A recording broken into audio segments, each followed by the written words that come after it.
नमस्कार। तो दोस्तों चलिए आज शुरू करने जा रहे हैं हैंड टूल के बारे में। हैंड टूल मतलब क्या होता है, सोचिए जरा। हैंड टूल का मतलब ये होता है कि जो हाथों से इस्तेमाल होता है उसको हैंड टूल बोलेंगे, क्योंकि नाम में ही लिखा गया है हैंड टूल, मतलब हाथों से इस्तेमाल होने वाले टूल्स, उसको हम लोग हैंड टूल्स बोलेंगे। और उसी के बारे में चर्चा करने जा रहे हैं। सबसे पहला जो टूल्स आपके सामने है वो कॉम्बिनेशन प्लायर है। और देखिए हैंड टूल्स बहुत सारे होते हैं, लेकिन जो आपके निमी के सिलेबस में दिया गया है उसी के अकॉर्डिंग हम पढ़ा रहे हैं। और निमी के जो सिलेबस आप देखेंगे तो बहुत ज्यादा डिटेल्स जानकारी नहीं दिया गया है, क्योंकि ये आपका पार्ट बहुत ज्यादा नहीं है, ये फिटर वाले के लिए होता है। क्योंकि फिटर वाले ज्यादा इसका इस्तेमाल करते हैं। हमारे लिए भी होता है, कुछ कुछ ऐसे टूल्स है जैसे कॉम्बिनेशन प्लायर है, इसको हम लोग इस्तेमाल करते हैं। लेकिन जितने भी आपको टूल्स पढ़ाएंगे उसके बारे में जो निमी में जितना दिया गया उतना ही बताया जाएगा, क्योंकि बहुत ज्यादा टाइम वेस्ट करना हमारे लिए सही नहीं होगा। ठीक है, तो चलिए सबसे पहला जो टूल्स है उसका नाम है कॉम्बिनेशन प्लायर। ठीक है, कुछ इस तरह से दिखता है ये। ठीक है, आपको मैं दिखाता हूं। तो यहाँ पे आप देख पा रहे होंगे कि कुछ इस तरह का ये कॉम्बिनेशन प्लायर दिखता है। ठीक है, अब देखिए पीछे वाला जो भाग होता है इसको यहां से यहां तक के भाग को हम क्या बोलते हैं, हैंडल बोलते हैं। ठीक है ना, क्या बोलते हैं, हैंडल। और हैंडल के ऊपर ये जो आपको मैरून कलर दिख रहा है या जो सेफ्रॉन कलर दिख रहा है, मतलब जो भगवा कलर दिख रहा है, ये इसका इंसुलेशन है। क्या है, इंसुलेशन है। तो ये हैंडल होता है। ठीक है, इसमें क्या होता है कि ये दोनों जा खुलता है ना, ये दोनों जा को बाहर अप डाउन कर सकते हैं, मतलब दोनों एक साथ खुलेगा बंद होगा, दोनों करता है, दोनों मूव करता है। ठीक है, अब देखिए यहाँ पे आगे बढ़ते हैं। तो ई वाला भाग होता है, इसको पाइवट बोलते हैं। क्या बोलते हैं, पाइवट पॉइंट। पाइवट पॉइंट क्या होता है, जहां पे दो आर्म को जोड़ने वाले जगह को पाइवट बोला जाता है। जैसे पेंडुलम होता है ना, तो पेंडुलम ऐसे ऐसे करता है, तो यहाँ वाला पॉइंट होता है पाइवट बोलते हैं, मतलब जहां पे रिपीट किया हो और हल्का ढीला रखा जाता है कि ऐसे आगे पीछे हो जाए। ठीक है, और ये वाला इसका भाग जो होता है वो कटर होता है। क्या होता है, कटर। किसी चीज को काटना हो, तार काटना हो या इंसुलेशन काटना हो, तो ये वाले भाग से हम लोग काट लेते हैं, जिसका नाम कटर है। ठीक है ना, ये पाइप ग्रिप होता है, यहाँ पे पकड़ के पाइप को हम लोग रखते हैं, है ना। यहाँ पे पाइप को पकड़ने के लिए होता है, जो सिलिंडर पाइप होता है उसको, या किसी भी वस्तु को जो मतलब यहाँ पे देखिए दांत बना रहता है, ठीक है ना, उसको टाइटली पकड़ना हो तो पाइप ग्रिप से हम लोग पकड़ लेते हैं। ठीक है, और ये जो बाहर वाला मुंह है यहाँ से यहाँ तक, इसको जा बोलते हैं। क्या बोलते हैं, जा बोलते हैं। ठीक है, तो ये मूवेबल जा है, मतलब मूव कर सकता है, आगे पीछे हो सकता है। ठीक है, तो कुल मिलाकर ये पार्ट्स का जानकारी रहा आपके सामने। अब आते हैं कि भाई इसके बारे में जो बेसिक जानकारी समझ लीजिए कि कॉम्बिनेशन प्लायर प्रायः 15 सेंटीमीटर से लेकर 20 सेंटीमीटर का लंबाई में उपलब्ध होता है। मार्केट में आप खरीदने जाएंगे तो 15 सेंटीमीटर से लेकर 20 सेंटीमीटर लंबाई का ये आपको मिलेगा। ठीक है, हालांकि विद्युत कार्यों के लिए 20 सेंटीमीटर लंबाई वाला प्लायर काफी सही माना जाता है, तथा इंसुलेटेड हैंड वाला कॉम्बिनेशन प्लायर अधिक उपयुक्त होता है। कारण कि 20 सेंटीमीटर लंबाई वाला होना चाहिए और इंसुलेटेड होना चाहिए, इस तरह का कवर लगा होना चाहिए। किसके लिए, विद्युत कार्यों के लिए। कई सारे प्लायर्स जो मैकेनिकल में यूज होता है वहां पर हो सकता है कवर नहीं भी लगा रहे तो काम चल जाएगा, लेकिन जो विद्युत कार्य के लिए अगर आप इस्तेमाल कर रहे हैं तो इंसुलेशन मस्ट होता है। ठीक है ना, होना ही चाहिए। कारण इसका उपयोग एल्यूमिनियम तथा तांबे के पतले तारों को काटने, उनका इंसुलेशन हटाने, तारों को जोड़ को ऐंठने इत्यादि के लिए किया जाता है। तार को ऐंठने को हम ट्विस्टिंग बोलते हैं, है ना, ट्विस्टिंग के लिए तार को ऐंठ के घुमाते उसको ट्विस्ट बोलते हैं। ठीक ना, तो हम लोग इसका उपयोग एल्यूमिनियम और तांबा पे ही करते हैं, क्योंकि तार जो बनता है हमारे यहाँ एल्यूमिनियम का होता है, नहीं तो तांबा का होता है। उन्हीं तारों को हम काटने के लिए कहें या उसका इंसुलेशन हटाना हो या उसको ऐंठना हो, उसमें इसका इस्तेमाल हम लोग करते हैं। ठीक है, कॉम्बिनेशन प्लायर की लंबाई सामान्यतः 6 इंच से लेकर 10 इंच तक होती है ना। 15 से 20 सेंटीमीटर का आप देखिएगा इंच में तो लगभग इसी के आसपास आता है, तो 6 इंच से 10 इंच तक ये उपलब्ध होती है। ठीक है, करा किसका बनता है ये, तो कास्ट स्टील से बनाया जाता है।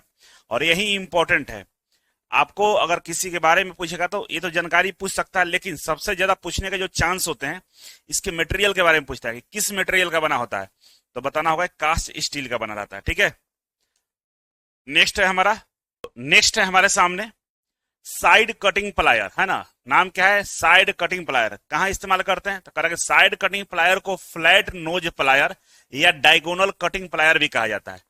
फ्लैट नोज प्लायर या डायगोनल कटिंग, देखिए इसका जो दांत है हल्का सा तिरछा है, देखिए स्लांट टाइप का है, तो जब भी ये काटेगा तो तिरछा काटेगा, डायगोनल काटेगा, मतलब इस तरह का काटेगा। एक तो सीधा काटेगा जैसे गोल कटेगा, लेकिन डायगोनल कटिंग कुछ इस तरह से होता है। ठीक है ना, कि हल्का सा सलान टाइप का, ढलान टाइप का काटेगा, है ना, तो उस तरह से काटता है। तो इसको ध्यान से देखिएगा, तो ये जा है इसका, ये वाला दो जा है इसके पास, ठीक है, और दोनों मूव करेगा, ठीक है। ये पाइवट पॉइंट है, ये पीछे हैंडल है और इंसुलेशन लगा हुआ है, यहाँ पे स्प्रिंग लगा हुआ है। स्प्रिंग क्या करता है कि इसको हल्का सा खोल के रखता है, तब ना जाकर लगाइएगा काटिएगा, ठीक है। तो ये स्प्रिंग इसलिए लगाया गया है, ठीक है। तो इसका दो नाम है, साइड कटिंग प्लायर को फ्लैट नोज प्लायर भी बोलते हैं और डायगोनल कटिंग प्लायर भी बोलते हैं, ठीक है ना, दोनों नाम से जाना जाता है। कहा कि इसके दो जा के बीच कटिंग एज बने होते जिससे तारों को आसानी से काटा जा सकता है। कारण दो जा है, ये दोनों का है जा है, इसके बीच कटिंग एज बने रहते हैं। ये कौन सा एज है? ये कटिंग एज है जिससे तारों को आसानी से हम लोग काटते हैं। कारण इस प्लायर का उपयोग वर्कशॉप में विभिन्न विभागों तथा विद्युत कार्यों में किया जाता है। कारण इसका उपयोग हम लोग वर्कशॉप में विद्युत कार्यों के लिए और कई सारे विभागों में इसको उपयोग में लाया जाता है। यह सामान्यतः 75 mm, 100 mm और 200 mm लंबाई में उपलब्ध होता है। कारण कि ये 75 mm, 100 mm और 200 mm की लंबाई में ये उपलब्ध होता है, ठीक है। इसका उपयोग छोटे व्यास लगभग 4 mm से कम, इसका उपयोग छोटे व्यास लगभग 4 mm से कम के तांबे तथा एल्युमिनियम के तारों को काटने के लिए किया जाता है, ठीक है। इसका उपयोग छोटे व्यास लगभग 4 mm से कम, है ना, 4 mm से कम में ही इसका हम लोग उपयोग करेंगे, ठीक है। किस में करेंगे? तांबा और एल्युमिनियम को तारों को काटने के लिए करते हैं, ठीक है। समझ में आ गया? तो आगे बढ़ते हैं। नेक्स्ट है राउंड नोज प्लायर। ये सब प्लायर है, ठीक है ना। राउंड नोज प्लायर कुछ इस तरह से दिखता है, ठीक है ना। राउंड नोज क्यों बोला? कि देखिए इसका जो आगे वाला जो जा है ये राउंड है, कैसा है? गोल है, राउंड है, ठीक है ना। कैसा? राउंड नोज है, ठीक है। कहाँ इस्तेमाल करते हैं? तो कह रहे राउंड नोज प्लायर सामान्यतः स्टील से बनाया जाता है तथा इसे मजबूत बनाने के लिए टेम्पर किया जाता है। टेम्पर मतलब गर्म करके ठंडा करना, है ना, टेम्पर होता है। तो इसको हम लोग टेम्पर भी करते हैं। टेम्पर करने से मजबूती बढ़ जाती है, स्ट्रेंथ बढ़ जाता है। इस प्लायर का आगे का भाग लंबा और गोल होता है। क्या होता है? लंबा होता है और गोल होता है, दिख भी रहा होगा आपको। इसका मुख्य उपयोग तार को मोड़ने, लूप और हुक बनाने के लिए करते हैं। अब इससे, क्योंकि इसमें एज तो है नहीं, तो काटता उठता नहीं है, ये क्या करता है? तार को मोड़ने के लिए काम करेगा। तार है, पकड़ के इसे मोड़ दीजिए। अरे जो पतला तार तो हाथ से मोड़ देते हैं, लेकिन जो मोटा होता नहीं मुड़ेगा, तो इससे हम मोड़ लेते हैं। लूप बनाने के लिए कोई आकार में घुमा उमा के बना तो लूप बना सकते हैं, या हुक बनाना हो, इस तरह का हुकिंग वाला काम करना, उस ये सब बनाने में इसका इस्तेमाल करते हैं। इसका भी यहाँ पे पाइवट पॉइंट होता है और नीचे ये इंसुलेशन लगा हुआ हैंडल है, ठीक है। कारण यह प्राय सामान्यतः इलेक्ट्रिकल तथा वर्कशॉप कार्यों में उपयोग करते हैं। इसका उपयोग सामान्यतः कहाँ होता है? इलेक्ट्रिकल तथा वर्कशॉप कार्यों में हम इसका उपयोग करते हैं, ठीक है। नेक्स्ट है हमारा पेचकस, स्क्रू ड्राइवर जिसको बोलते हैं। पेचकस मतलब होता है स्क्रू ड्राइवर, ठीक है।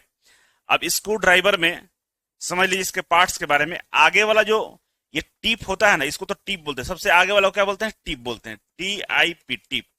लेकिन यहां से यहां वाला भाग को ब्लेड बोलते हैं। क्या बोलते हैं? ब्लेड बोलते हैं, ठीक है। और जो गोल वाला भाग होता है, ये वाला इस तरह का जो होता है, उसको सैंक बोलते हैं। क्या बोलते हैं? सैंक। और पीछे क्या हुआ? हैंडल लगा हुआ, ठीक है।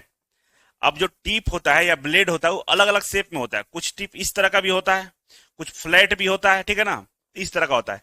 ये मतलब कह सकते हैं कि स्क्रू ड्राइवर जैसा ही है, लेकिन ये स्क्रू ड्राइवर नहीं है। फोटो दे दिया है, लेकिन इसको स्क्रू ड्राइवर नहीं बोलना है, एलन की होता है, ठीक है। ये दोनों स्क्रू ड्राइवर है, ठीक है। कहा कि पेचकस एक हैंड टूल है जिसका उपयोग हम लोग स्क्रू को कसने और ढीला करने के लिए करते हैं। ये जो स्क्रू है ना, आप देख सकते हैं, स्क्रू को कसने या ढीला करने के लिए इस्तेमाल करते हैं। बस इसका यही इस्तेमाल है, स्क्रू को टाइट करना, ढीला करना, ठीक है। कहा कि पेचकस कई प्रकार के होते हैं। फ्लैट टिप वाला होता है, बोले ना, ये आगे वाला को टिप बोलते हैं, तो फ्लैट टिप होता है, क्रॉस टिप होता है, फ्लिप टिप होता है, स्टार टिप होता है। देखिए ये स्टार टिप है, यहाँ पे जो दिख रहा है ना, ये कौन सा टिप है? स्टार टिप है। ये कौन सा टिप है? फ्लैट टिप है, ठीक है ना। क्रॉस टिप भी आता है हमारा, ठीक है। कहा कि पेचकस का आकार से मतलब उसके सैंक ब्लेड की लंबाई के आधार पर निर्धारित किया जाता है। ये सैंक की जो लंबाई है ना, इसकी सैंक की लंबाई से हम लोग ब्लेड पेचकस का हम लोग जो लंबाई है निर्धारित आकार निर्धारित करते हैं, है ना। क्या बोला कि जो पेचकस का आकार है वो कैसे पता चलता है? तो उसके सैंक से हम लोग पता करते हैं कि सैंक जितना लंबा होगा, जो स्क्रू ड्राइवर होता है उतना ही बड़ा होगा, ठीक है। कह रहा कि सामान्यतः 5 सेंटीमीटर से लेकर 30 सेंटीमीटर लंबाई वाले पेचकस हम लोग उपयोग में लाते हैं। इलेक्ट्रीशियन वाले जो बच्चे होते हैं, 5 सेंटीमीटर से लेकर 30 सेंटीमीटर वाले हम लोग पेचकस का इस्तेमाल करते हैं। कह रहा कि इलेक्ट्रिकल कार्यों में प्रायः 8 सेंटीमीटर से लेकर 20 सेंटीमीटर लंबाई की पेचकस की आवश्यकता होती है। इलेक्ट्रिकल कार्य के लिए 8 सेंटीमीटर से लेकर 20 सेंटीमीटर के पेचकस का इस्तेमाल करते हैं। ठीक है, कह रहा कि कार्य की आवश्यकता के अनुसार छोटे तथा बड़े दोनों प्रकार के पेचकस का उपयोग किया जाता है। कार्य की आवश्यकता के अनुसार छोटा और बड़ा दोनों तरह के पेचकस का हम लोग क्या करते हैं, इस्तेमाल करते हैं। ठीक है, जैसा जहां पर जो कार्य होगा, क्योंकि स्क्रू छोटा होगा तो छोटा वाला करेंगे, स्क्रू बड़ा होगा तो बड़ा वाला पेचकस का इस्तेमाल करेंगे। ठीक है, नेक्स्ट है हमारा डायगोनल कटर। ठीक है ना, डायगोनल कटर भी कुछ उसी तरह का होता है जो इससे पहले आप देखे थे ना, डायगोनल कटिंग प्लायर है ना, डायगोनल कटिंग प्लायर था ना, सेम उसी तरह का लगभग इसका फीचर्स है, लेकिन इसका जो मुख्य उपयोग है वो कठोर तारों को काटने के लिए करते हैं। कहाँ करते हैं, कठोर तारों को काटने के लिए करते हैं। वो जो था ना, कोई भी तार को काटेगा, लेकिन इसका इस्तेमाल वहां करेंगे जहां कठोर तार हो, जहां मजबूत तार हो। ठीक है, इसकी सहायता से छोटे व्यास वाले तारों को, केबलों को काटा जा सकता है। जो तार और केबल होता है उसको हार्ड वाले को काटने के लिए हम इस्तेमाल करते हैं। ठीक है ना, यह तार और केबल का इंसुलेशन हटाने में भी सहायक होता है। तार और का इंसुलेशन भी आसानी से हटा सकता है। ठीक है, इस टूल में तिरछे कटिंग एज बने होते हैं जिसमें तारों को आसानी से काटा जा सकता है। कारण इसमें जो कटिंग एज होता है तिरछा बना होता है, दिख रहा है, और तिरछा बनने से क्या होता है कि क्या डायगोनल कटिंग कर देता है। ठीक है ना, इसीलिए इसका नाम डायगोनल कटर भी है। ठीक है, कुछ इस तरह से इसका कटिंग एज दिखता है। ठीक है, कारण यह प्लायर सामान्यतः इलेक्ट्रिकल तथा इलेक्ट्रॉनिक्स कार्यों में उपयोग होता है। इलेक्ट्रिकल इलेक्ट्रॉनिक्स में उपयोग होता है, सही बात है। ठीक है, नेक्स्ट है हमारा फेज टेस्टर, है ना, ये काफी इंपॉर्टेंट है हैंड टूल, फेज टेस्टर। इसके बारे में कई बार बेहतरीन सवाल पूछा गया। ठीक है, अब फेज टेस्टर समझिए, कई सारे बच्चे इसको स्क्रू ड्राइवर समझ लेते हैं और गलती करते हैं। इंटरव्यू में ये जब इसको दिखाता है आपको, इस फेज टेस्टर को, तो कभी भी इसको आप पेचकस बोलने का भ्रम नहीं करें, स्क्रू ड्राइवर नहीं बोलना है, क्या बोलना है, फेज टेस्टर बोलना है। ठीक है, तो फेज टेस्टर क्या होता है, फेज को चेक करता है कि इसमें सप्लाई है कि नहीं है। ठीक है, तो देखिए इसका डिजाइनिंग कैसे होता है, नीचे से शुरू करते हैं। तो इसके बारे में आपको मालूम है, ये यहां से यहां तक क्या हुआ, सैंक, सैंक तो यहां से यहां तक हो जाएगा, यहां से यहां तक क्या होगा, सैंक हो गया। ठीक है ना, और सैंक किसका होता है, मेटालिक रोड, मेटल का होता है, और उसके ऊपर क्या लगा रहता है, इंसुलेशन लगा रहता है। ठीक है ना, उसके ऊपर क्या होता है, इंसुलेशन लगा रहता है। देखिए इंसुलेशन लिखा हुआ है, ये इंसुलेशन इसके ऊपर लगा रहता है। ठीक है, ये नीचे वाला जो भाग है कैसा भाई, फ्लैट टाइप का है ना, फ्लैट टाइप का, तो ये क्या हुआ, टिप हो गया। कटिंग एज बोलिए या टिप बोलिए, तो यहाँ पर कटिंग तो काटने के लिए इस्तेमाल होता नहीं है, तो इसको बोलेंगे टिप, है ना। तो कैसा, फ्लैट टाइप हेड टिप होता है। ठीक है ना, समझ में आ गया। अब आगे बढ़ते हैं, अंदर जाते हैं, अंदर जाएंगे तो यहाँ पे एक रजिस्टर लगा हुआ है। क्या है, रजिस्टर। ये क्या करता है, जो हम फेज लगाते हैं किसी और फेज में टेस्ट करने के लिए, तो उसमें बहुत ज्यादा क्या होता है, करंट वोल्टेज होता है, उसको कंट्रोल करने के लिए, कम करने के लिए हम यहाँ पर रजिस्टर लगा के रखते हैं। अब इसके बाहरी जो बॉडी होता है वो ट्रांसपेरेंट होता है। कैसा होता है, transparent insulated, insulated transparent body होती है। ठीक है ना, मतलब अंदर वाला भाग दिखता है, बाहर बाहर इस तरह से लगाया जाता है कि अंदर वाला दिखता है कि बल्ब जल रहा है कि नहीं। ठीक ना, तो ट्रांसपेरेंट बॉडी होती है। बीच में यहाँ पे नियोन लैंप लगा रहता है। कौन सा लैंप होता है, नियोन लैंप, इसके बारे में आपको पढ़ाए हैं। ठीक है, पिछले वाले चैप्टर में। तो नियोन लैंप लगा रहता है, जब यहां से सप्लाई जाता है तो ये नियोन लैंप जलना शुरू कर देता है। ठीक है, उस नियोन लैंप के पीछे क्या होता है, स्प्रिंग होता है। क्या होता है, स्प्रिंग। ठीक है, और ऊपर मेटालिक टच स्क्रू होता है। यहां जब तक हाथ नहीं रखेंगे तब तक सर्किट पूरा नहीं होता है, क्योंकि एक फेज इसमें जा रहा है, तो सर्किट पूरा होने के लिए पीछे आपको न्यूट्रल देना पड़ेगा, और न्यूट्रल हम अपने हाथों से दे देते हैं, है ना, हमारा हाथ भी न्यूट्रल का काम कर देता है। तो पीछे पकड़ के टिप को ऐसे दबाकर चेक करते हैं तो नियोन लैंप जलना शुरू होता है। अब जलता है तो समझ में आता है कि भाई क्या है, फेज है। नहीं जलता है तो हम समझते हैं कि भाई इसमें फेज नहीं है। तो इस तरह से ये काम करता है। ठीक है, इतना सारा चीज इसके अंदर में होता है, समझ में आ गया होगा। ठीक है, चलिए अब आते हैं यहाँ पे कुछ इसके इंपॉर्टेंट पॉइंट्स है कि फेज टेस्टर देखने में पेचकस जैसा होता है, लेकिन इसका उपयोग स्क्रू कसने के लिए नहीं किया जाता। ठीक है ना, इसीलिए इसको हम लोग स्क्रू ड्राइवर नहीं बोलते हैं। भले लोग इस्तेमाल करता है क्योंकि ये टूट जाएगा, नीचे वाला यहाँ बहुत ढीला होता है, मतलब इतना मजबूत नहीं होता है, बहुत ज्यादा प्रेशर दीजिएगा टूट जाएगा। छोटा मोटा खोलने के लिए कर सकते हैं, लेकिन हैवी काम में नहीं कर सकते, इसीलिए स्क्रू ड्राइवर के कैटेगरी में नहीं है, ये टेस्टर के कैटेगरी में रखा जाता है। ठीक है, इस टेस्टर के ब्लेड की लंबाई सामान्यतः लगभग 8 सेंटीमीटर होती है। ब्लेड की लंबाई कितना होता है, लगभग 8 सेंटीमीटर होता है। इसके हैंडल के अंदर नियोन लैंप, रजिस्टर और स्प्रिंग लगे रहते हैं। देखिए नियोन लैंप लगा हुआ है, रजिस्टर लगा हुआ है और स्प्रिंग लगा हुआ है। ठीक है, इसका उपयोग फेज मतलब लाइव जो वायर होता है की पहचान करने के लिए हम लोग करते हैं। ठीक है, जब कोई व्यक्ति टेस्टर के मेटल कैप को छूकर ब्लेड फेज से वायर को संपर्क करता है तो नियोन लैंप जल उठता है। इस तरह से यहाँ पकड़ लीजिए, यहाँ पर अंगूठा रखिए और इस वाले टिप को अंदर घुसाइएगा या तार से टच कराइएगा तो नियॉन लैंप क्या होता है, जल उठता है। ठीक है, समानांतर या 100 वोल्ट से 250 वोल्ट एसी तक की लाइन को जांचने के लिए उपयोग किया जाता है। फेज टेस्टर कहां करते हैं हम लोग, तो 250 वोल्ट तक एसी को हम लोग चेक करने के लिए करते हैं। ठीक है, सुरक्षा के लिए कह रहा है कि सुरक्षा के लिए टेस्टर में बहुत कम धारा लगभग 300 माइक्रोन एम्पीयर प्रवाहित होती है। कह रहा है कि इसके अंदर जो धारा जाता है वो 300 माइक्रोन है ना, 300 माइक्रो एम्पियर इसमें क्या जाता है, धारा जाता है,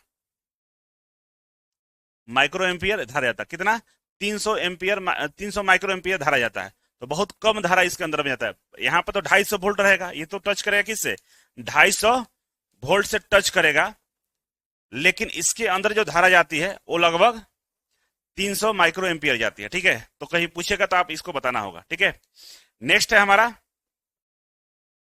नेक्स्ट क्या है भाई, रेती है ना। रेती को हम लोग फाइल बोलते हैं, है ना। देखिए रेती का ये आपको फिगर है, इसमें देखिए तो ये ऊपर वाला जो फेस होता है, ये होता है, इसको हम लोग क्या बोलते हैं, फेस बोलते हैं। और साइड वाला जो भाग होता है ना, ये वाला साइड वाला भाग, इसको हम लोग एज बोलते हैं। ठीक है ना। और जहां पे दांत नहीं होता है उस वाले एरिया को हम लोग हील बोलते हैं। हील पे क्या होता है, कंपनी का लोगो लगा रहता है। ठीक है, समझ में आ रहा है। ऊपर वाला को फेस बोलते हैं, साइड वाला को एज बोलते हैं, और इस वाला एरिया जहां पे दांत नहीं कटा होता उसको हील बोलते हैं। हील पे क्या होता है, कंपनी का लोगो लगा रहता है। ठीक है ना। और इसके अलावा देखिए ये वाला जो भाग है ये शोल्डर है। क्या है, शोल्डर। हमारा गर्दन है, इसी तरह का गर्दन होता है, इसको हम क्या बोलते हैं, शोल्डर बोलते हैं।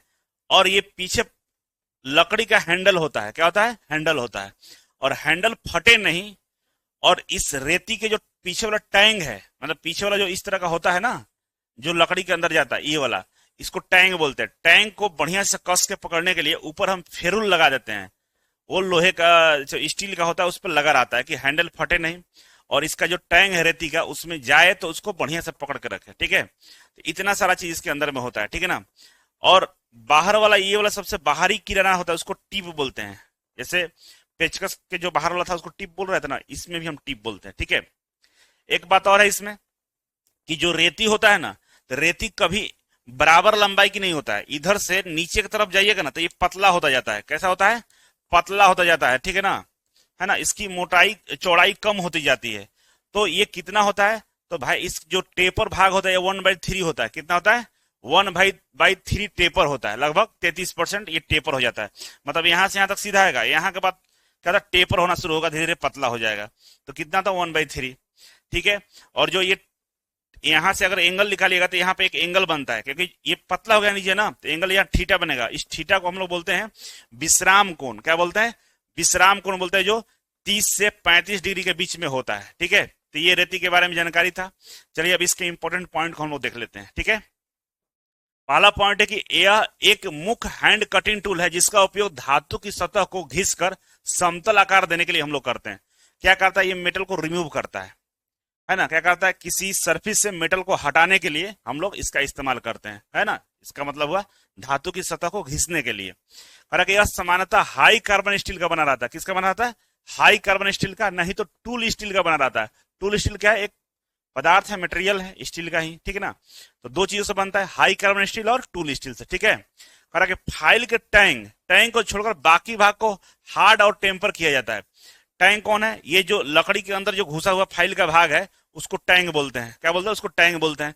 हालांकि यहां से ऊपर वाला भाग को छोड़ दीजिए, उसमें कुछ नहीं करते हैं, लेकिन वहां यहां से इधर वाले भाग को हम लोग क्या करते हैं, हार्ड और टेम्पर करते हैं। क्या करते हैं, हार्ड और टेम्पर करते हैं। हालांकि सामान्यतः फाइलिंग अलाउंस लगभग 0.02 से लेकर 0.5 mm तक होता है, फाइलिंग अलाउंसेस। ठीक है ना। अलाउंसेस क्या होता है कि भाई मान लीजिए आपको 5 mm का वर्कपीस बनाना है, स्क्वायर में 5 mm का बनाना है। ठीक है, तो एग्जैक्ट 5 mm का तो बनेगा नहीं, तो अलाउंसेस दे देता है कि भाई 5.002 से लेकर, है ना, आप इसमें 0.5 तक आप बना सकते हैं। ठीक है ना, इसके बीच में रहेगा तो काम चल जाएगा। तो अलाउंसेस का मतलब होता है कि उसके अंदर बनाना है आपको। जैसे हम एक दे दिए कि भाई 5 mm का तो बनाना है, लेकिन आप इसको प्लस माइनस 0.5 mm बना सकते हैं। मतलब 5 से थोड़ा सा कम भी हो सकता है, 0.5 कम, माइनस है ना तो कम हो जाएगा, और प्लस है तो थोड़ा सा ज्यादा रहेगा। तो 5 से 0.5 mm कम भी रहेगा तो चलेगा, और 5 से 0.5 mm ज्यादा रहेगा तो भी चलेगा। तो दोनों के बीच क्या हम आसानी से बना सकते हैं, इसलिए हम लोग अलाउंसेस देते हैं। तो फाइलिंग अलाउंसेस जो होता है 0.02 से लेकर 0.5 के बीच में होता है, ठीक है। पर फेरुल एक धातु की रिंग होती है जो हैंडल को टूटने से बचाती है तथा टैंक को हैंडल से निकलने से रोकती है। ये फेरुल की बात कर रहा है। ये किसका होता है कि धातु का रिंग होता है जो जो हैंडल है उसको टूटने से बचाता है, और जो टैंक अंदर गया हुआ उसको पकड़ के रखता है, ठीक है। कह रहा है कि रेती के अलावा 1/3 तिहाई क्या होता है, टेपर होता है, और जो रेती का तिरछा भाग होता है उसको वास्तव में हम लोग विश्राम कोण बोलते हैं। क्या बोलते हैं, विश्राम कोण या एंगल ऑफ रिपोज, ठीक है ना, कहलाता है, जो 30 डिग्री से 35 डिग्री के बीच में होता है, ठीक है ना। तो ये रेती के बारे में बेसिक जानकारी था, समझ गए होंगे। और आगे रेती के बात यह है कि भाई कई तरह के रेती होता है, रेती कई प्रकार का होता है। जैसे स्क्वायर फाइल होता है जो चौकोर आकार का सतह बनाने के लिए करते हैं, है ना। स्क्वायर फाइल का इस्तेमाल कहां करेंगे, जो चौकोर चारों कोना बराबर हम करने के लिए करते हैं। राउंड फाइल गोल छेद सतह बनाने के लिए हम लोग करते हैं राउंड फाइल का इस्तेमाल, ठीक है। हाफ राउंड फाइल समतल या गोल सतह दोनों के लिए हम इसका इस्तेमाल करते हैं, हाफ राउंड का, ठीक है। वो इस तरह से होता है हाफ राउंड, ऊपर से थोड़ा सा इससे सलांट होता है, मतलब हाफ राउंड ही ना, तो ऊपर से थोड़ा सा स्क्वायर में होगा, और नीचे प्लेन होता है। तो हम लोग इधर से भी फाइलिंग करते हैं, इधर से, है ना। हाफ राउंड को ऐसे कर्व मान लीजिए ये कर्व है, तो कर्व में ऐसे हाफ राउंड फाइल डाल के ऐसे से हम लोग फाइलिंग करते हैं। तो हाफ सतह को करने के लिए, और जहां फ्लैट होगा तो नीचे वाला सतह से उसको ऐसे से करते हैं। तो दोनों करता है, समतल और गोल गोल दोनों सतह को ये फाइलिंग कर देता है, ठीक है ना। ट्रेंगुलर फाइल करके भी आकार के खांचे के लिए ट्रेंगुलर फाइल का इस्तेमाल करते हैं, जो भी आकार का खांचा होता है। अब इसमें क्या होता है कि ट्रेंगुलर फाइल ही इस्तेमाल होगा, क्यों कि ट्रेंगुलर फाइल कुछ इस तरह से होता है ना। तो इस वाला शेप को इसमें डालकर हम लोग फाइलिंग कर सकते हैं, ठीक है। तो ट्रेंगुलर फाइल भी शेप के इस्तेमाल के लिए हम लोग करते हैं। नाइफ एज फाइल संकीर्ण खांचे के लिए, जहां पे अंदर फाइलिंग करना काफी मुश्किल हो तो नाइफ एज फाइल होता है, बहुत पतला पतला होता है जो अंदर जाके फाइलिंग कर सकता है, ठीक है ना। और नाइफ एज भी कई तरह का होता है अलग अलग खांचों के लिए, ठीक है। अब आता है फाइलिंग के प्रकार कि फाइलिंग कितने तरह का होता है। तो फाइलिंग भाई स्ट्रेट फाइलिंग होता है, एकदम सीधा फाइलिंग मारते हैं ना, सीधा ऐसे फाइलिंग मार रहे, स्ट्रेट फाइलिंग होता है, इसमें मेटल ज्यादा बाहर निकलता है, ठीक है। क्रॉस या diagonal filing, cross diagonal filing मतलब जो मान लीजिए जॉब है आपका, ये जॉब है आपका, ठीक है ना, तो सीधा करिएगा तो ये स्ट्रेट फाइलिंग, और आप इधर से फाइलिंग इस दिशा में करिएगा तो ये क्रॉस फाइलिंग होता है। मतलब जो वर्कपीस है, वर्कपीस के उल्टे मतलब परपेंडिकुलर डायरेक्शन में कह सकते हैं, या डायगोनल डायरेक्शन में, ठीक है ना। ये तो सीधा हो गया इस तरह से, मतलब आप ऐसे ना करके यहां से इस तरह से करिएगा डायगोनल टाइप में, तो ये क्रॉस फाइलिंग या डायगोनल फाइलिंग कहलाता है, ठीक है ना। और एक होता है ड्रा फाइलिंग। ड्रा फाइलिंग में फिनिशिंग के लिए करते हैं, बहुत धीरे धीरे ऐसे ऐसे करते हैं, जहां जहां मेटल आपको लगे कि बचा हुआ है, हटाना है, उसको आराम आराम से हटाते हैं। नहीं होता कहीं कहीं मेटल आपको दिखता है कि यहाँ हटाना है, उसको हटाने के लिए धीरे धीरे करते हैं, उसको ड्रा फाइलिंग बोलते हैं। तो फाइलिंग 3 तरह का होता है, स्ट्रेट फाइलिंग, क्रॉस फाइलिंग और ड्रा फाइलिंग, ठीक है। कह रहा है कि फाइलें सामान्यतः 100 mm, 150 mm, 200 mm, 250 mm, 300 mm और 400 mm की लंबाई में उपलब्ध होता है। तो फाइल इतने सारा साइज में उपलब्ध होता है, मिलता है, ठीक है। अब कह रहा है कि फाइल के दांतों का ग्रेड। तो भाई फाइल का जो दांत होता है उसका ग्रेड होता है बास्टेड कट, सेकंड कट और स्मूथ कट। बास्टेड कट में क्या होता है, बास्टेड मतलब बोलते हैं ना कि यू बास्टेड मतलब बिगड़ा हुआ आदमी। तो बास्टेड क्या करता है कि बहुत ज्यादा मटेरियल निकालना हो, मतलब ज्यादा मात्रा में मेटल हटाना हो, तो बास्टेड फाइल से मारिएगा, एकदम मेटल तुरंत हट जाएगा, ठीक है ना। सेकंड कट थोड़ा सा स्मूथ होता है, मतलब सेकंड कट से थोड़ा सा मटेरियल कम निकलता है, और स्मूथ कट एकदम बिल्कुल ही मटेरियल कम निकलता है, एकदम फाइनल फिनिशिंग टच देना हो तो स्मूथ कट हम फाइल का इस्तेमाल करते हैं, ठीक है। अब नेक्स्ट आता है हमारा वाइस, जिसको हम बांक बोलते हैं, भाइस बोलते हैं या हिंदी में बांक बोलते हैं, ठीक है ना। इस तरह का होता है। इसमें क्या होता है भाई कि ये वाला जो 2 गो जॉ होता है ना, तो ये मूवेबल होता है, ये आगे पीछे करता है, ये फिक्स होता है, ठीक है। और ये आपका हैंडल है, इसी हैंडल से ऐसे घुमाएंगे तो ये अंदर की तरफ जाएगा, और इसी में हम लोग क्या करते हैं, जॉब को पकड़ लेते हैं और हैंडल से टाइट कर देते हैं, ठीक है। तो पकड़ा जाता है। और कहाँ कसा हुआ है, बेंच पर कसा हुआ है ना, बेंच के ऊपर कसा रहता है, इसलिए इसको हम लोग बेंच भाइस बोलते हैं, ठीक है। ये भी बेंच भाइस है, हैंड भाइस भी आता है, कई तरह का भाइस होता है, लेकिन अभी जो दिख रहा है ये कौन सा है, बेंच भाइस है, ठीक है। कह रहा है कि वर्कशॉप में किसी जॉब को मजबूती से पकड़ने के लिए हम इस उपकरण का उपयोग करते हैं, इसको हम लोग भाइस बोलते हैं, ठीक है ना। भाइस में जॉब को पकड़कर विभिन्न प्रकार के वर्क ऑपरेशन के लिए किए जाते हैं। कारण कि जॉब को पकड़ लेते हैं यहाँ पे और विभिन्न तरह का ऑपरेशन करते हैं, जैसे फाइलिंग करना हो, ड्रिलिंग करना हो, रिविंग करना हो, कटिंग करना हो, सारा काम इसमें पकड़ के ही कर सकते हैं। ऐसे हाथ में पकड़ के ड्रिलिंग होगा नहीं, फाइलिंग होगा नहीं, तो हम लोग क्या कहते हैं बेंच भाइस लगाकर जॉब को इसमें पकड़ लेते हैं और यहाँ पे ड्रिल करेंगे, फाइलिंग करेंगे, जो करना आप करिए, ठीक ना। जिसमें एग्जाम्पल के रूप में दिया फाइलिंग, मिलिंग, ड्रिलिंग, आप ये सारा काम कर सकते हैं, ठीक है। करा कि अन्य मशीन कार्य भी हम इसके द्वारा कर सकते हैं। वाइस सामान्यतः कास्ट आयरन या कास्ट स्टील से बनाया जाता है ताकि यह मजबूत और टिकाऊ हो। किससे बनता है ये? कास्ट आयरन और कास्ट स्टील का बना रहता है, ठीक है ना। करा कि इसमें दो जा होता है, फिक्स्ड और मूवेबल जा। तो ये पीछे वाला क्या है? फिक्स्ड जॉ है और इधर वाला मूवेबल जॉ होता है, यही आगे पीछे होता है, ठीक है। चलिए नेक्स्ट है हमारा भाइस के प्रकार। तो करा कि बेंच भाइस होता है ना, या इंजीनियरिंग भाइस बोलते हैं। मशीन भाइस जो मशीन में इस्तेमाल होता है, pipe vice, leg vice, hand vice, pin vice, special vice, इतने तरह के भाइस होते हैं। मतलब किसी भी वर्क पीस को पकड़ने के लिए इतना तरह के भाइस का इस्तेमाल करते हैं। सोनार भी भाइस रखता है, लोहार भी रखता है, कारपेंटर वाला भी रखता है, ठीक है ना। और आपका जितने टेक्नीशियन वाले लोग हैं वो भी रखते हैं। तो भाइस का इस्तेमाल हर जगह पे होता है, ठीक है। अब आता है हमारे सामने पंच। क्या आता है? पंच। करेगा पंच एक पंच का फिगर नहीं है क्या? यहाँ पे देखिए पंच इस तरह का होता है, आपको देखिए यहाँ पे ये फिगर पंच का दिख रहा है। तो कई तरह का पंच होता है, इसका काम एक ही है भाई, निशान लगाना होता है। पंच किस लिए करते हैं? तो कह रहा कि पंच एक वर्कशॉप टूल है जिसका उपयोग धातु की सतह पर निशान बनाने के लिए करते हैं। इसका एक ही काम है, निशान बनाना, ठीक है ना। उस पर रखिए, हथौड़े से मारिए, निशान बन जाएगा मार्किंग के लिए, ठीक है। कह रहा कि यह सामान्यतः हाई कार्बन स्टील या टूल स्टील से बनाया जाता है, ठीक है। पंच का पॉइंट भाग हार्ड और टेम्पर किया जाता है।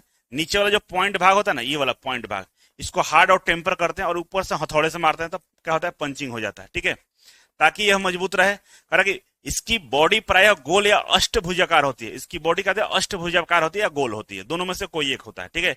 इसे पकड़ने के लिए नर्लिंग की जाती है, इसके सरफेस पे नर्लिंग किया रहता है, ठीक है ना। दिखाएंगे कैसा नर्लिंग होता है। अब पंच का मुख्य भाग क्या होता है? करा इसका हेड होता है, जिस भाग पर हथौड़े से प्रहार किया जाता है, ऊपर वाला भाग।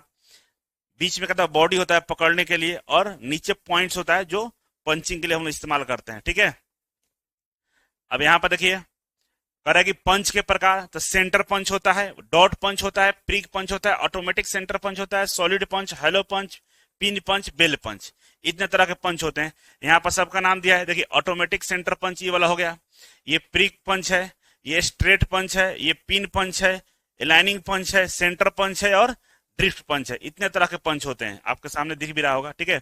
सब देखिए या तो गोल है नहीं तो अष्टभुजाकार है, ठीक है ना, या तो गोल है नहीं तो अष्ट आठ भुजा वाला है, ठीक है। चलिए अब नेक्स्ट हम बात करेंगे हथौड़ा, हैमर के बारे में बात करते हैं। तो देखिए हैमर भी एक बहुत ही इंपॉर्टेंट टूल है, हैंड टूल है, जो हमारे लिए काफी उपयोगी होता है, ठीक है। अब देखिए हैमर का ये वाला जो भाग होता है क्या होता है? हैंडल होता है, और हैंडल देखिएगा हमेशा टेपर होता है, पीछे मोटा होगा आगे पतला होगा, ठीक है। अब हैंडल को इसके आई होल में लगाते हैं। हैंडल कहाँ लगाते हैं? आई होल में। ये जो दिख रहा है ये ना, इसको आई होल बोलते हैं, इसी में हैंडल लगा रहता है। ऊपर वाला जो सतह होता है पिन होता है, और नीचे वाला को फेस बोलते हैं। जो गोल होगा उसको, जो इस तरह का सरफेस जैसा होगा, प्लेन होगा, उसको फेस, और ऊपर जो गोल टाइप का ऐसा होता है उसको बोलते हैं पिन, ठीक है ना। ये वाला भाग को क्या बोलते हैं? चिक बोलते हैं। साइड वाला भाग को चिक मतलब गाल बोलते हैं, ठीक है ना, है ना। हमारा ये क्या है? गाल है। इसी तरह का होता है हैमर का भी, ठीक है। मुंह का होल है ना। ये क्या है? सर का हमारा पिन है, ठीक है ना। तो इस तरह से इसका नाम रखा हुआ है। अब समझिए यहाँ पे कि हथौड़ा एक समान वर्कशॉप टूल है जिसका उपयोग हम लोग धातु या वस्तु को ठोकने, पीटने, forging, punching, chipping, riveting, bending तथा जॉब को सीधा करने के लिए करते हैं। इतना सारा काम इससे करते हैं। मेन क्या करते हैं? ठोकना उकना होता है, ठीक है। कहा कि हथौड़े की पहचान सामान्यतः उसके भार तथा पिन के आकार से की जाती है। हथौड़ा का जो पहचान कैसे करते हैं? एक तो उसके भार से हम करते हैं कितने वजन का हथौड़ा है, या उसके डिजाइन मतलब पिन से करते हैं। ये वाला जो पिन है ना, इससे करते हैं कि कौन सा हथौड़ा है, ठीक है। अब बोल रहा है कि पिन क्या होता है भाई? तो कह रहा है नुकीला या गोल भाग जो धातु को आकार देने के लिए उपयोग करते हैं। ये वाला भाग किस लिए इस्तेमाल करते हैं? पिन वाला भाग धातु को मतलब गोल करना हो या उसको कोई आकार देना हो। ये ऊपर वाला जो भाग गोल वाला भाग है, या सीधा बात है कि धातु को कोई आकार शेप देना हो तो ठोक ठोक के उसे हम उस शेप में बनाते हैं। नेक्स्ट है फेस। जो फेस है तो करेंगे प्रहार वाले भाग, समतल भाग, ठीक ना। ये नीचे वाला जो भाग होता है गोल सा, इसको हम प्रहार वाला भाग बोलते हैं, इसको फेस बोलते हैं। जो चीक होता है, चीक करेंगे फेस और पिन के बीच के भाग होता है, फेस और पिन। ये पिन है, नीचे फेस है, इसके बीच वाला जो भाग होता है इसको हम लोग क्या बोलते हैं, चीक बोलते हैं। करेंगे नेक, फेस के पास का पतला सा भाग, जो हमारा फेस है, ये वाला जो भाग होता है ना, हैंड जो हथौड़ा होता है, देखिए यहाँ पे थोड़ा सा चेम्फर होता है, ऐसे होता है, ठीक है ना, ऐसे। नीचे भी इस तरह से होता है, ठीक है, और ऊपर इस तरह से होता है। तो ये वाला जो भाग है ना, ये वाला, इसको क्या बोलते हैं, नेक बोलते हैं, गर्दन बोलते हैं, ठीक है। और correct eye hole, correct handle लगाने के लिए जो छेद होता है इसको हम लोग क्या बोलते हैं, आई होल बोलते हैं, ठीक है। समझ गए होंगे आप लोग। तो आगे बढ़ रहे हैं, देखिए नेक्स्ट है हैंड हैमर के प्रकार। हैंड हैमर, जो हैंड टूल, हैमर का हैंड टूल है, क्योंकि हैमर मशीन हैमर भी आता है, लेकिन उसकी बात नहीं कहा जा रहा है, यहाँ पे हम लोग हैंड टूल पढ़ रहे हैं। तो जो हाथ वाला हैमर होता है उसका प्रकार कह रहा है, कह रहा है कि बॉल पिन हैमर होता है, क्रॉस पिन हैमर होता है, स्ट्रेट पिन हैमर होता है और फ्लैट पिन हैमर होता है। मतलब सब में पिन लगा हुआ है। पिन, जो पिन होता है ना, पिन के अनुसार ही हैमर को हम लोग पहचानते हैं। बॉल पिन, क्रॉस पिन, है ना, स्ट्रेट पिन, फ्लैट पिन, ठीक है। अब हैंडल के बारे में कुछ महत्वपूर्ण पॉइंट्स है। कह रहा है कि इंजीनियरिंग हैमर का जो स्पेसिफिकेशन होता है उसके भार और पिन के अनुसार हम लोग करते हैं, ठीक है ना, इसको याद रखिएगा। हैमर सामान्यतः 125 ग्राम से लेकर 1500 ग्राम तक होता है। 1500 हैंड हैमर की बात कर रहा है, किसका, हैंड हैमर की बात कर रहा है कि हैंड हैमर जो होता है 125 ग्राम का भी होता है और 1500 ग्राम का, मतलब 1.5 kg का भी होता है, जो हाथों से चलाते हैं। कह कि मार्किंग कार्यों के लिए सामान्यतः 250 ग्राम बॉल पिन हैमर का उपयोग करते हैं। मार्किंग के लिए कौन सा करते हैं, 250 ग्राम बॉल पिन हैमर का इस्तेमाल करते हैं, ठीक है। कह कि 500 ग्राम हथौड़े की हैंडल लंबाई लगभग 325 mm होती है। जो 500 ग्राम का हथौड़ा होगा उसकी जो हैंडल की लंबाई होती है 325 mm तक होती है। अब इसी रेशियो से हम लोग निकाल लेंगे। 1 kg का होगा तो इसको डबल कर देंगे, ठीक है ना।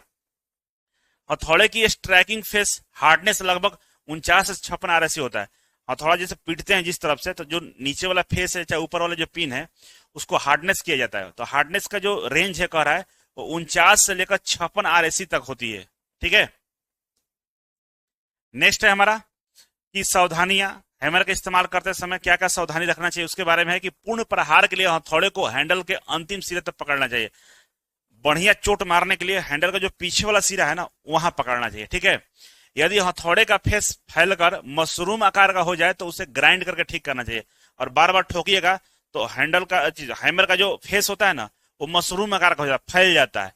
तो उसको क्या करते हैं हम लोग, उसको ग्राइंडिंग करके उसको ठीक करना होता है, नहीं तो क्या छटक जाएगा या बिछिल जाएगा या कह सकते हैं फिसल जाएगा, ठीक है।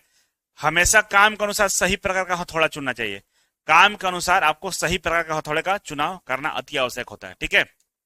अब आता है हमारा छेनी, जिसको चीजल बोलते हैं हम लोग, ठीक है। समझिए इस तरह का छेनी होता है ना। पीछे वाला भाग को हम लोग क्या बोलते हैं, हेड बोलते हैं। यहीं पे हम लोग मारते हैं हथौड़े से, ठीक है ना। ये स्ट्राइकिंग इंड बोलते हैं इसको। स्ट्राइकिंग मतलब मारना, स्ट्राइकिंग इंड बोलिए या बोलिए हेड बोलिए, ठीक है ना। यहां से यहां तक क्या हुआ, ये बॉडी है पूरा, है ना। और यहाँ पे आता है, यहां से यहां तक ये होता है इसका कटिंग एज, ठीक है ना। मतलब नीचे वाला को कटिंग एज बोलेंगे, ये वाला को टिप को कटिंग एज बोलेंगे। और यहां से यहां जो होता है फोर्जिंग एंगल बोलते हैं। क्या बोलते हैं, फोर्जिंग एंगल। जहां से ये तिरछा हो जाता है उसको फोर्जिंग एंगल बोलते हैं, ठीक है। अब समझिए कह रहा है कि छेनी एक हैंड कटिंग टूल है जिसका उपयोग धातु को काटने, चिपिंग करने और पतली सीट या बार को अलग करने के लिए हम लोग इस्तेमाल करते हैं, ठीक है। कह रहा है कि इसका उपयोग वहां किया जाता है जहां हेक्सा फाइल से धातु काटना कठिन हो। कह रहा है कि चीजल का इस्तेमाल हम वहां करते हैं जहां हेक्सा ब्लेड से मेटल को काटना मुश्किल हो, फाइलिंग करके मेटल को हटाना मुश्किल हो, वहां पे हम लोग इसका चीजल का इस्तेमाल करते हैं, ठीक है। इसका उपयोग पतली चादरों और धातु के छड़ों को 2 भाग में काटने के लिए हम इस्तेमाल करते हैं। इस जगह भी इसका इस्तेमाल होता है, ठीक है। छेनी सामान्यतः high carbon steel, tool steel, cast steel या क्रोम वेनेडियम स्टील से बनाई जाती है। छेनी जो होता है सामान्यतः high carbon steel, tool steel, cast steel या क्रोमियम वेनेडियम स्टील से बनाई जाती है, ठीक है ना, सही बात है। कह कि इसकी बॉडी प्रायः षष्ठभुजाकार, हेक्सागोनल या अष्टभुजाकार होती है ताकि पकड़ मजबूत हो सके। कह कि इसका जो बॉडी होता है या तो 6 भुजा वाला होगा या 8 भुजा वाला होता है, ठीक है।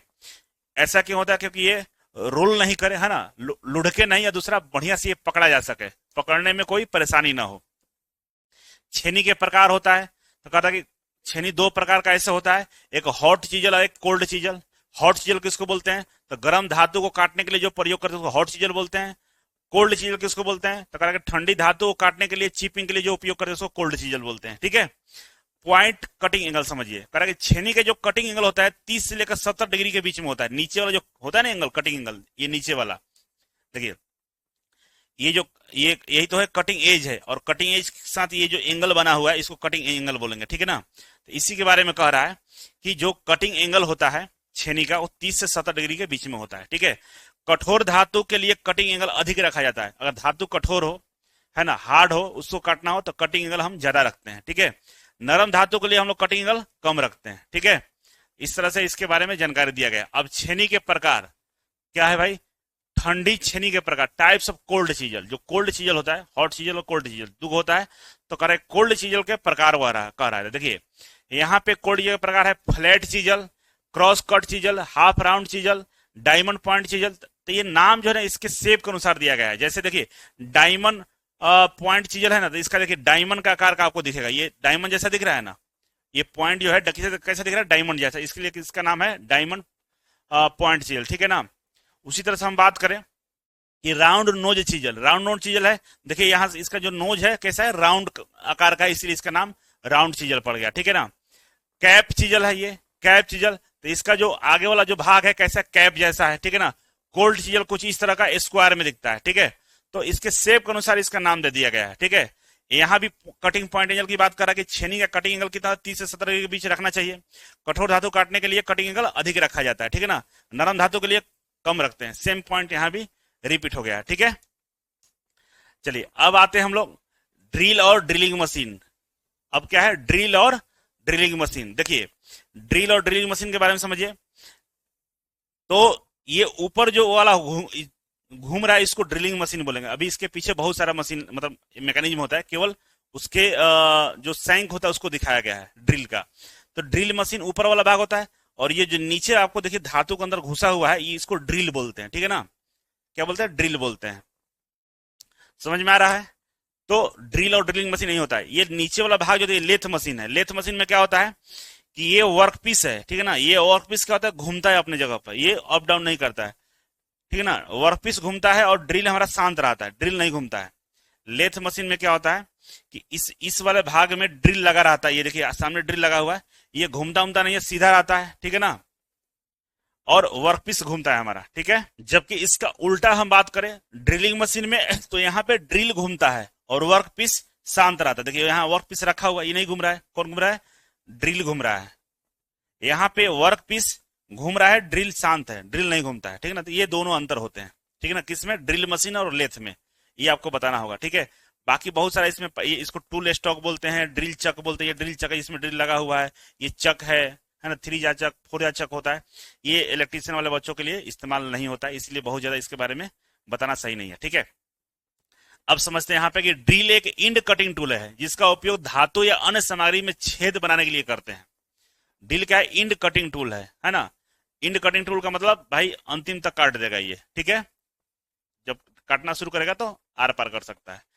ड्रिल से धातु को गोल छेद बनाया जाता है। सही बात है, ड्रिल कैसा था? गोलाकार होता है, जो छेद बनाएगा वो क्या होगा? गोल होगा। ठीक है, इसका उपयोग मुख्यतः ड्रिलिंग मशीन, लेथ मशीन और मिलिंग मशीन में हम लोग करते हैं। कहाँ उपयोग करते हैं? ड्रिलिंग मशीन, लेथ मशीन और मिलिंग मशीन में करते हैं। ठीक है, ड्रिलिंग मशीन और मिलिंग मशीन में जॉब स्थिर रहती है और ड्रिल घूमता है। कह रहा है कि ड्रिलिंग मशीन और मिलिंग मशीन में, ये देखिए ड्रिलिंग मशीन है, ड्रिलिंग मशीन और मिलिंग मशीन में जॉब स्थिर रहता है, कौन घूमता है? ड्रिल घूमता है। जबकि उल्टा होता है लेथ में, लेथ में ड्रिल स्थिर रहता है और जॉब घूमता है। लेथ में ये देखिए जॉब घूम रहा है, ये जॉब यहाँ बंधा हुआ घूम रहा है, और ड्रिल हमारा स्थिर है, केवल आगे पीछे हो रहा है, घूम नहीं रहा है, आगे पीछे हो रहा है। ठीक है, आ गया समझ में? तो आगे बढ़ते हैं। ठीक है, अब आता है ड्रिल के प्रकार, टाइप्स ऑफ ड्रिल।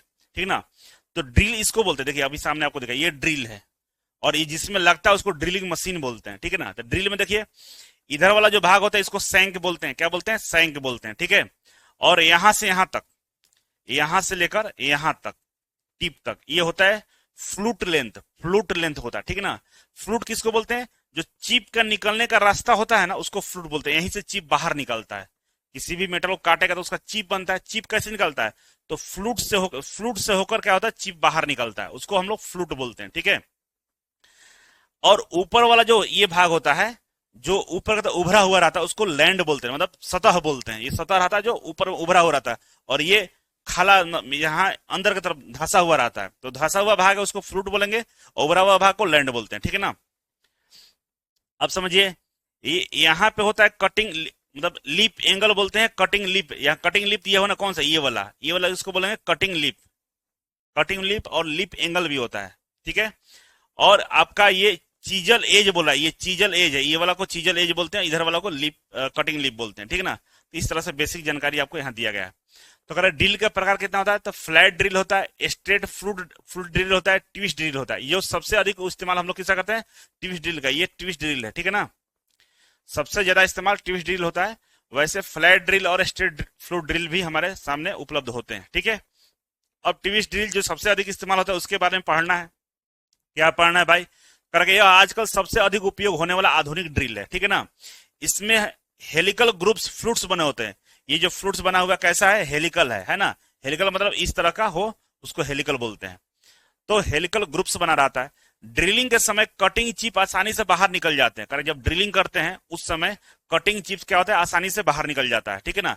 कूलेंट भी कटिंग पॉइंट तक आसानी से पहुंच जाता है। जो कूलेंट इसमें डालते हैं तो ये इसी फ्लूट के माध्यम से क्या होता है कि वहां तक पहुंच जाता है, कहां तक, जहां पर कटिंग है वहां तक। क्योंकि ड्रिल अगर आप बिना कूलेंट का करिएगा तो गर्म होकर ड्रिल टूट जाएगा, वर्कपीस खराब हो जाएगा, ड्रिलिंग बढ़िया नहीं होगा। तो हम लगातार उसमें पानी डालते रहते हैं, क्योंकि ये भी मेटल है, ड्रिल का है, मेटल है, और जिसमें ड्रिल कर रहे हैं वो भी मेटल है, तो दोनों टकराएगा तो क्या होगा, उसमें हीट निकलेगा।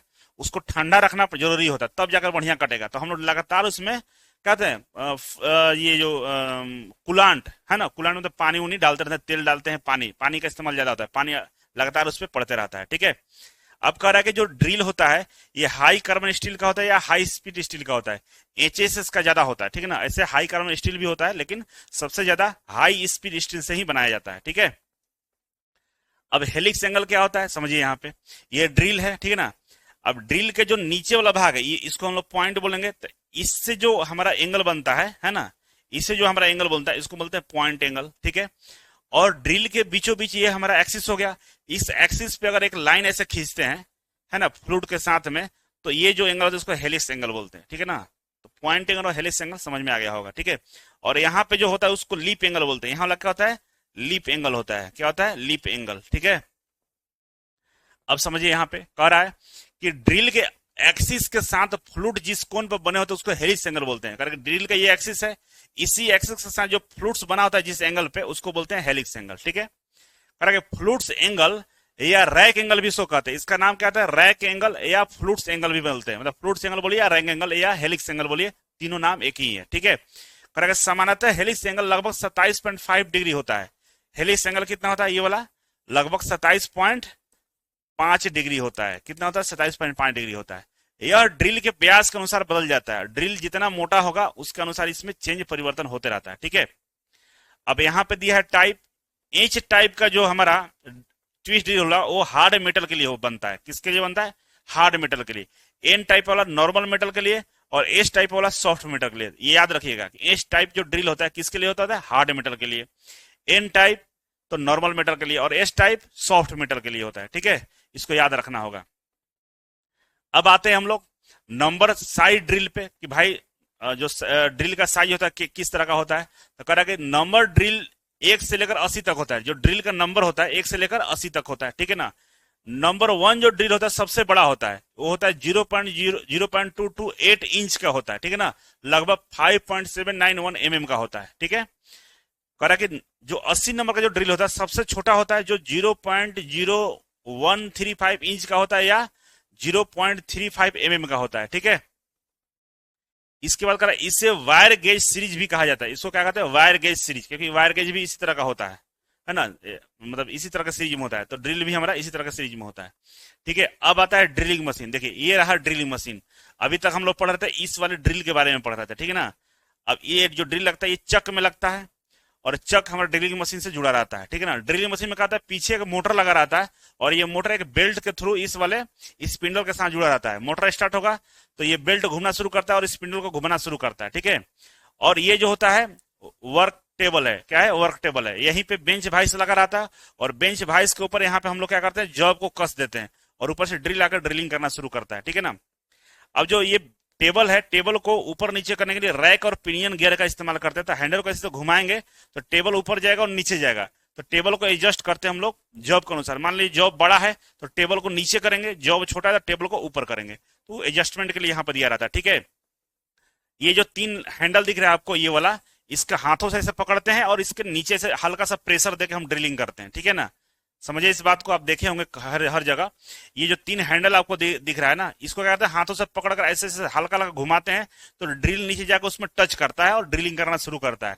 अब ये आपके हाथों के प्रेशर पे ही डिपेंड करेगा कि ड्रिल कैसा हो रहा है। ज्यादा प्रेशर दीजिएगा ड्रिल बिट टूट जाएगा, है ना। इतना ही प्रेशर देना है कि मेटल को रिमूव करे, ड्रिल बिट पे कोई प्रभाव ना पड़े, ठीक है। तो इस तरह से ड्रिलिंग मशीन काम करता है, ठीक है। अगर जिस मशीन की सहायता से ड्रिल द्वारा धातु में छेद किया जाता है उसे ड्रिलिंग मशीन कहते हैं, ठीक है ना। ड्रिलिंग मशीन होने वाले कार्य, क्या क्या ड्रिलिंग मशीन पर कार्य होता है भाई? तो ड्रिलिंग होता है जो छेद बना देता है, टाइपिंग करते हैं हम लोग छेद बनाने के लिए, रिबिंग करते हैं छेद को सटीक आकार देने के लिए। तो 3 ऑपरेशन हम लोग ड्रिलिंग मशीन से करते हैं, ड्रिलिंग, टाइपिंग और रिबिंग, ठीक है ना। इसके अलावा हम लोग काउंटर सिंकिंग करते हैं स्क्रू हेड के लिए, शंक्वाकार जगह बनाने के लिए, है ना। काउंटर सिंकिंग करते हैं किस लिए? तो कह रहा है कि creating conical space for the screw head, conical space देने के लिए हम लोग काउंटर सिंकिंग करते हैं, ठीक है। और काउंटर बोरिंग होता है बोल्ट हेड के लिए, बेलनाकार जगह बनाने के लिए हम लोग काउंटर बोरिंग करते हैं, ठीक है ना। तो ये भी ऑपरेशन हम लोग ड्रिल मशीन पे करते हैं। अब आता है हमारा इलेक्ट्रिक पोर्टेबल ड्रिलिंग मशीन, मतलब जो विद्युत से चलता हो, पोर्टेबल हो, जिसको हम लोग इस्तेमाल करते थे। इलेक्ट्रीशियन लोग खास ये वाला मशीन का बहुत ज्यादा इस्तेमाल करते हैं, ठीक है ना। इसके भीतर एक मोटर लगा रहता है, ठीक है। ये चक है और चक में ही हमारा ड्रिल बिट लगा हुआ है, ठीक है ना। इस तरह का ड्रिलिंग मशीन होता है जिसको हम लोग इलेक्ट्रिक पोर्टेबल ड्रिलिंग मशीन बोलते हैं, ठीक है ना। अब देखिए यहाँ पे ड्रिलिंग किया जा रहा है इस तरह से। तो लकड़ी के लिए अलग ड्रिल मशीन, ड्रिल बिट होता है, ये ड्रिल बिट अलग होता है, और मेटल के लिए अलग होता है, ठीक है। तो कह रहा है इलेक्ट्रिक पोर्टेबल ड्रिलिंग मशीन एक हाथ से चलने वाले ड्रिल मशीन है जिसका उपयोग धातु, लकड़ी और अन्य सामग्री को छेद करने के लिए इस्तेमाल करते हैं। तो लकड़ी और धातु दोनों में छेद करते हैं। तो लकड़ी के लिए ड्रिल बिट अलग होता है और मेटल के लिए अलग होता है, ठीक है ना। यह अन्य पोर्टेबल ड्रिलिंग मशीन की तुलना में अधिक गति से कार्य करता है। कारण अन्य जो पोर्टेबल ड्रिलिंग मशीन है उससे ये सबसे तेज गति से कार्य करने वाला होता है। इसका इस्तेमाल एसी डीसी दोनों प्रकार के हम लोग विद्युत सप्लाई पर हम कर सकते हैं। एसी और डीसी दोनों पे ये काम कर जाता है। इसे आसानी से एक स्थान से दूसरे स्थान पर हम ले जा सकते हैं, क्योंकि बहुत छोटा होता है तो आसानी से हम लोग एक स्थान से दूसरे जगह पर हम लोग इसको आसानी से ले जा सकते हैं, ठीक है।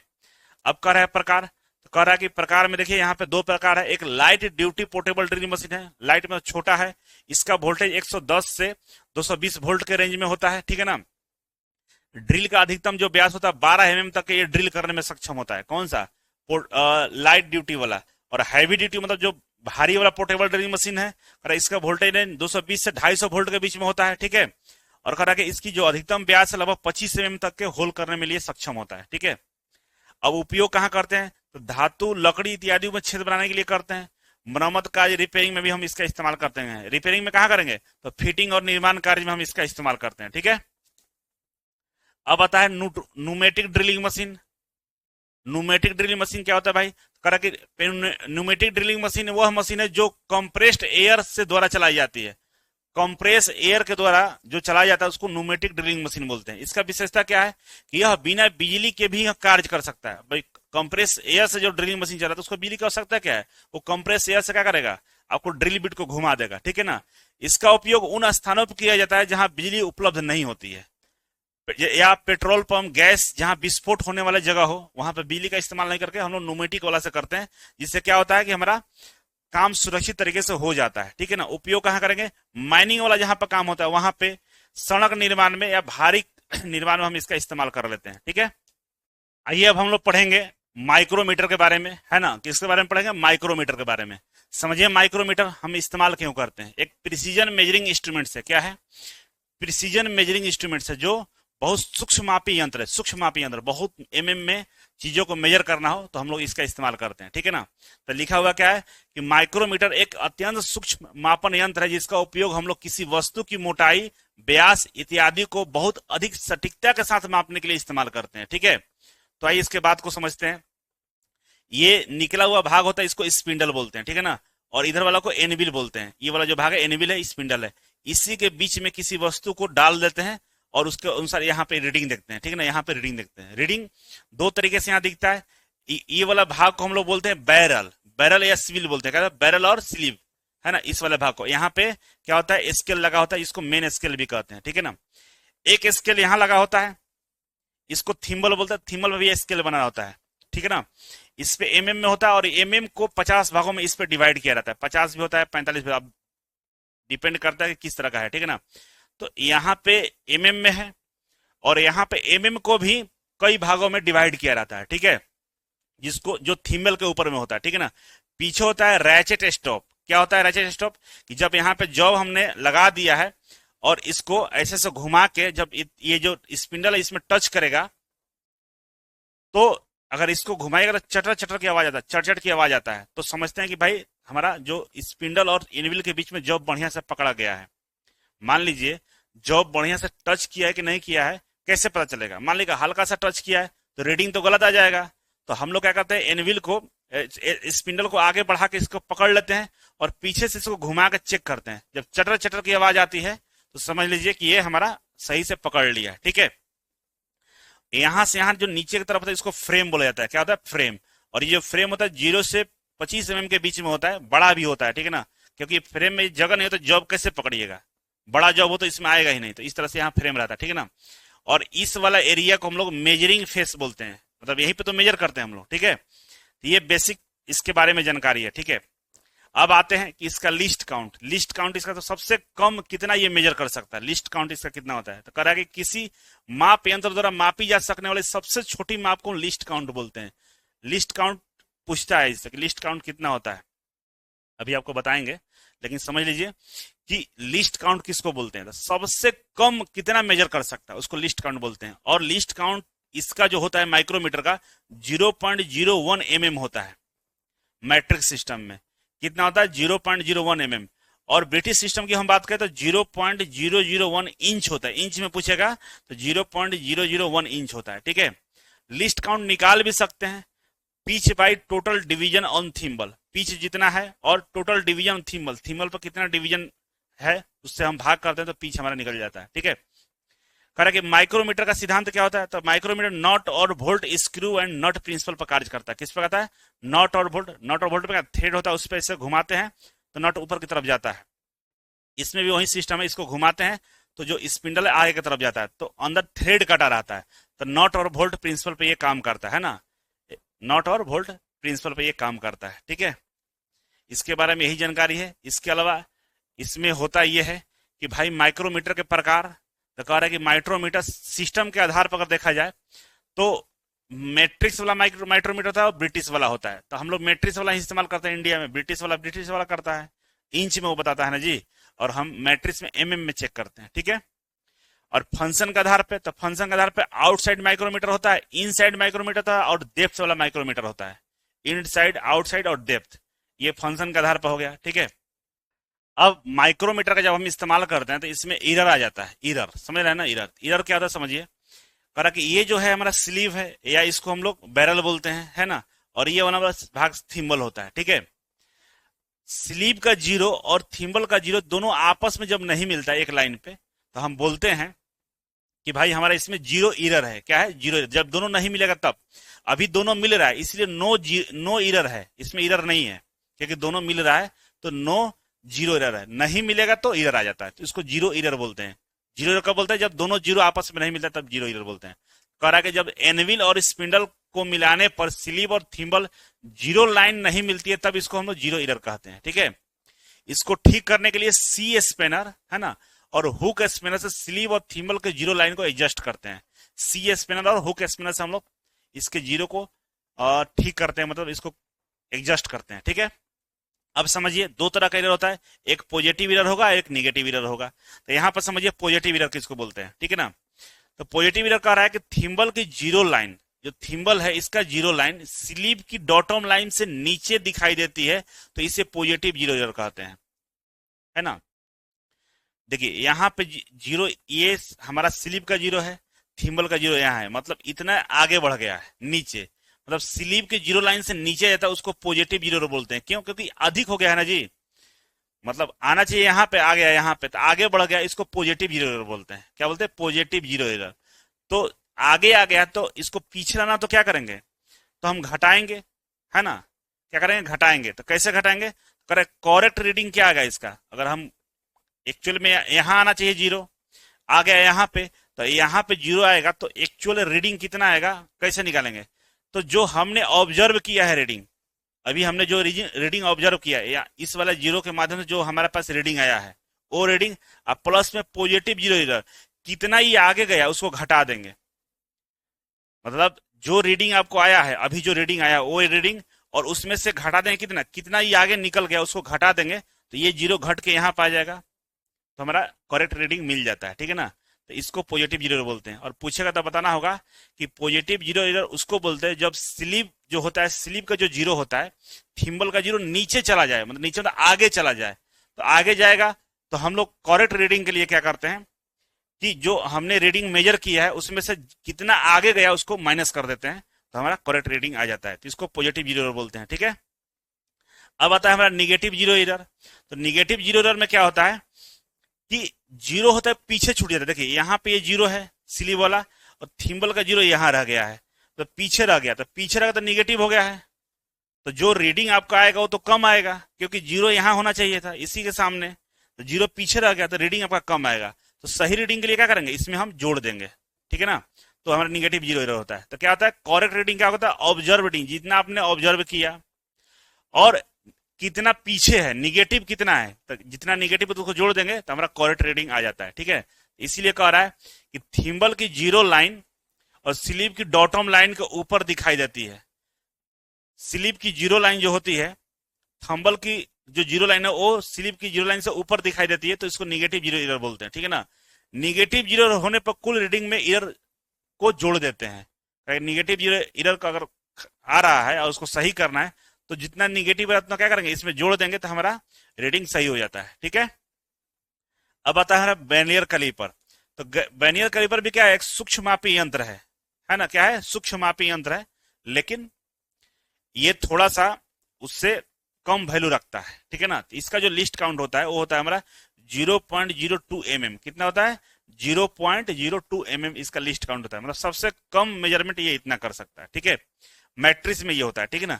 यहाँ पे ब्रिटिश में क्या होता है? 0.001 इंच होता है। माइक्रोमीटर में भी यही लिखा होगा, तो इससे आपको कंफ्यूजन नहीं होना चाहिए। हम लोग के यहाँ जो चलता है मैट्रिक्स वाला चलता है, ये ब्रिटिश वाला दिया होता है। मैट्रिक्स वाला में 0.02 mm होता है वर्नियर कैलिपर का, और माइक्रोमीटर का 0.01 होता है। ठीक है? ब्रिटिश में दोनों सेम होता है, लेकिन इससे ये नहीं कह सकते हैं कि ये बढ़िया है कि वो बढ़िया। बढ़िया माइक्रोमीटर ही होता है, प्रिसीजन वही देता है, वो सबसे ज्यादा एक्यूरेट वैल्यू देता है। ठीक है? तो ब्रिटिश में सेम दिखता है, किताबों में भी लिखा हुआ है, तो उसके लिए आपको परेशान नहीं होना है। ठीक है? अब देखिए यहाँ पे ये हमारा जो वर्नियर कैलिपर है, इसमें दो स्केल होता है। ये वाला जो स्केल है इसको हम लोग बोलते हैं मेन स्केल बोलते हैं। क्या बोलते हैं? मेन स्केल या इंपीरियर स्केल, या हम लोग मैट्रिक स्केल बोले, मेन स्केल बोलिए, बात बराबर है। ठीक है? और ये होता है हमारा वर्नियर स्केल, ये ऊपर वाला होता है, इसका नाम होता है वर्नियर स्केल। ठीक है ना?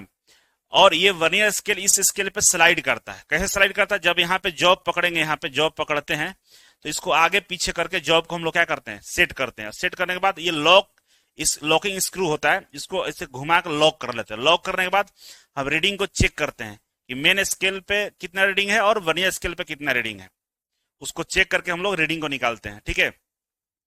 इधर वाला जो जा होता है उसको हम लोग बोलते हैं फिक्स्ड जा, ये मूव नहीं करता। मूव कौन करता है? ये, इसको बोलते हैं मूवेबल जा, आगे पीछे करता है। ठीक है?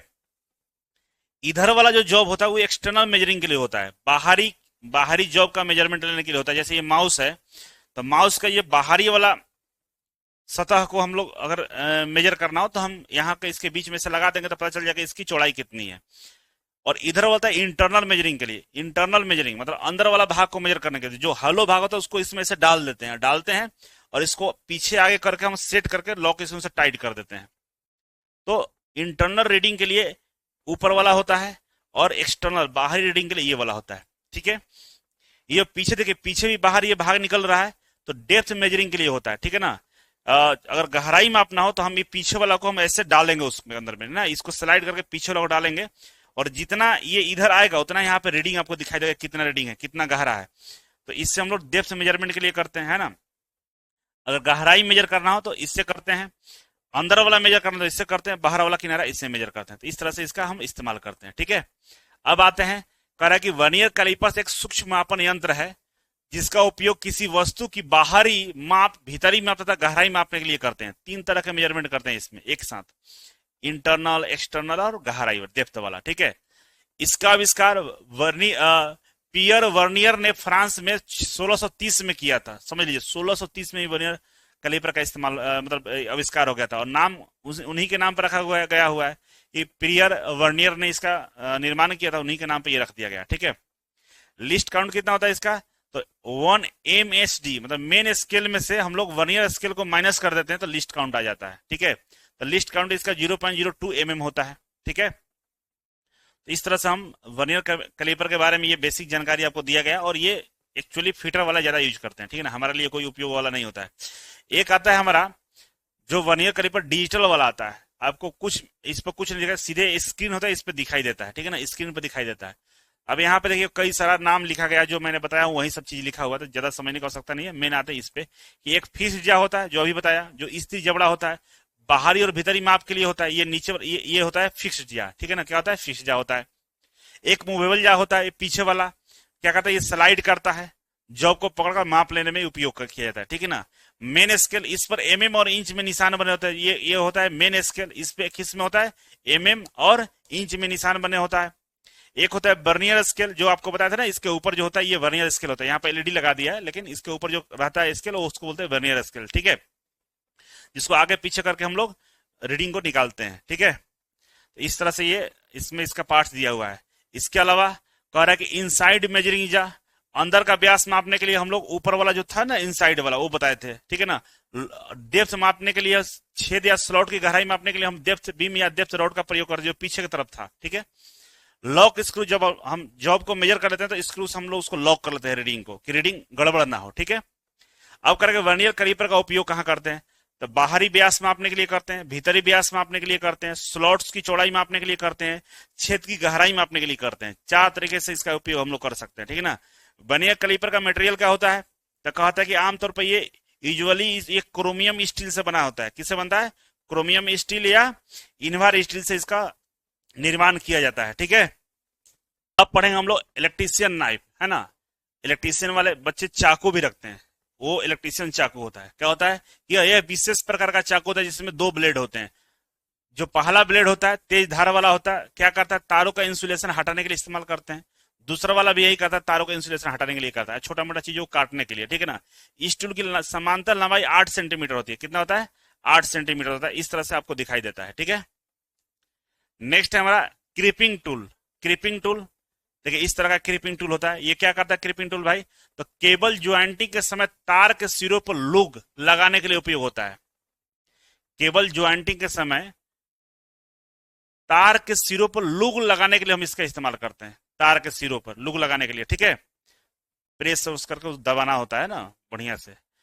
इससे कॉपर या एल्यूमिनियम का लुग तो दबाकर फिट करते हैं। कॉपर एल्यूमिनियम का जो लुग होता है दबाकर उसमें फिट कर देते हैं, दबा के मैं प्रेस करने के लिए करता है ना, दाब देता है तो लुग लग जाता है। ठीक है, यह अलग अलग साइज में उपलब्ध होता है। सामान्यतः यह 20 सेंटीमीटर का क्रीपिंग टूल अधिक उपयोग किया जाता है। अगर सामान्यतः 20 सेंटीमीटर वाला जो क्रीपिंग टूल होता है उसका इस्तेमाल हम लोग अधिक करते हैं। ठीक है, अब आता है हमारे सामने पोकर। पोकर का होता है, सुआ होता है, इसको सुआ बोलिए या पोकर बोलिए, किस लिए होता है, निशान उशान लगाने के लिए होता है। ठीक है ना, करके इसका उपयोग लकड़ी में स्क्रू लगाने से पहले छेद बनाने के लिए करते हैं।